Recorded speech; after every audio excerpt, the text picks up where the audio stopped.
Ovo je jedna od najlegendarnijih gitara svih vremena, EVH Frankenstein.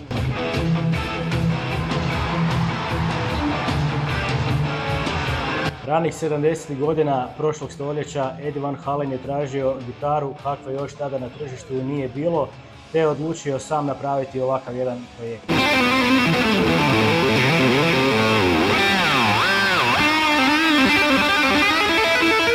Eddie je kupio tijelo za $80 i vrat za 50, stavio ovakav Gibsonov humbucker dolje i naknadno ugradio Floyd Rose tremolo sistem koji je jako značajan za njegov stil sviranja.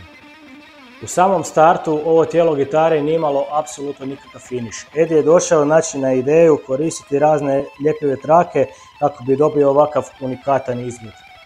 Ako želite biti dio ove povijesne priče, danas imamo za vas ovaj EVH Frankenstein. Tijelo ove gitare je od bezvuda, vrat je od javora sa uljnim finišem, 22 jumbo praga, EVH humbucker, Floyd Rose tremolo, drop D tuner, apsolutno sve što jednom gitaristi treba. Ajmo poslušati kako ova pila radi.